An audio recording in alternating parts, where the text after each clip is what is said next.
Opo, kanina nakita natin si Vice President Sara Duterte nandun pala sa Cotabato City. Gaano kahalaga ba, Direktor, para po sa inyo yung madalas o napapadalas ba yung pagbisita, pakikipagpulong, pakikipag-usap ng Vice Presidente sa mga taga Mindanao, lalo na po particular dyan sa Cotabato at sa ilang pang lugar dyan? I think yung nakita nating video is yung recent visit ni Vice President sa Sarangani province, ano, yung mga tinamaan ng lindol. Pero totoo, pumunta din po si Vice President sa Cotabato City mga few weeks ago, no? Meron po siyang project doon sa Office of the Vice President at kung saan maraming mga leaders ng Bangsamoro din ang umattend at nakipagpulong po sa kanya. Ang mga ganitong klaseng activities ng ating Vice President ay simbolo nung siyempre pagka Mindanao niya at simbolo ng isang leader ng ating bansa na may may concern, no? Meron siyang parang nandoon yung puso niya sa mga tao, lalo-lalo na yung mga tinamaan ng lindol, no? Nakikita natin yung mga pamilya na sirahan ng mga bahay, nasirahan ng kanilang mga livelihood. At least kahit papaano, meron namang naitulong si Vice President. And ang kagandahan din noon, hindi siya doon sa mga common areas, no, like mga public places, but she went directly to the families. No? Yung makikita natin mga pamilyang nangangailangan at yung mga bata nandoon, kinausap niya. Kasi sa panahon ng earthquake, no, yung mga lindol, hindi lang naman yan financial or ayuda or relief assistance, no. Nandyan din yung tinatawag nating psychosocial interventions, no. And as the second leader of our country, ay malaking point ito, no? Malaking paraan ito na nagbibigay ng hope, nagbibigay ng lakas ng loob sa ating mga kababayan na tinamaan ng lindol. And sa usapin naman sa BARM, ay malaking tulong din yun. No? Nakikita ni Vice President na may mga challenges, may mga problema tayong hinaharap sa Bangsamoro Peace Process.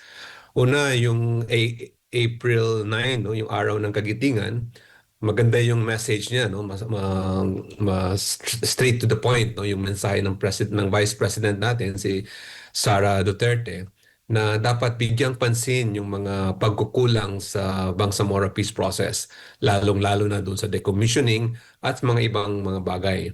And makikita din natin na aside doon sa speech niya, April 9, and then pumunta pa siya sa Cotabato City. Alam natin na ang Cotabato City ay yan yung as of now is the seat, no? Yan yung center of the Bangsamoro Autonomous Region in Muslim Mindanao, no? And nakikita natin dun sa mga social media posts, no, and mga feedback from the communities ay talagang masaya yung mga tao, no? Nakikita nila na nandun pa rin yung link, no? Nandun pa rin yung ugat at nandun pa rin yung communication ni Vice President doon sa Bangsamoro people and Bangsamoro leaders na binigyan ni Pangulong Rodrigo Roa Duterte nung Bangsamoro Organic Law o yung pag-create ng Bangsamoro Autonomous Region in Muslim Mindanao. Opo, at hindi lamang si Vice Presidente ang nagpunta dyan, Direktor, maging ang Pangulong Bongbong Marcos Jr. Ano bang dating o tingin ng mga kababayan, feedback ng ating mga kababayan sa tulong na ipinamamahagi po ng Pangulong Bongbong Marcos Jr. dyan po sa mga taga Mindanao? Well, syempre, no, lagi namang pag may mga sakuna, may mga problema, ay pumupunta yung mga leaders natin, no. Hindi lang si Pangulong BBM, kundi yung mga some of our senators, no. Ang nakita lang ng mga tao ay bakit, kumbaga, more on photo ops, no, photo ops lang yung ginawa ng presidente doon. Nandun siya sa mga nasiraang building. Pero yun nga, yung sinasabi ko, ang kaibahan nung visit ni Vice President, ay doon talaga siya pumunta sa mga naging biktima, no? Yung mga pamilyang nawalan ng tahanan, nawalan ng livelihood. At maliit lang yung pera ng OVP, no, Office of the Vice President, pero bumigay sila ng nag extend sila ng mga ayuda, ng mga relief assistance, no. And napansin ng mga tao na yung presidente natin, si BBM, nag-promise ng 100 million, no, pesos to help the people not only in Jensan but yung other areas as well, no, ay parang maliit yun kumpara mo doon sa binibigay nilang political accommodations, no, lalong-lalo na doon sa Naga, no, doon sa lugar ni Mayor Leni Robredo na umaabot ng 500 million pesos yun, no, for a um, parang kwan lang yun eh, parang gymnasium, no? Parang ganun.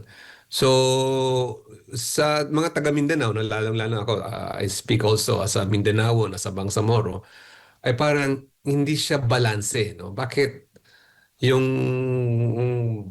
thousands of people, may mga namatayan, no? At bibigyan mo lang sila ng a certain amount, no? Bibigyan ni Presidente ng 100 million, eh, hindi nga natin alam eh kung kakasya yun eh.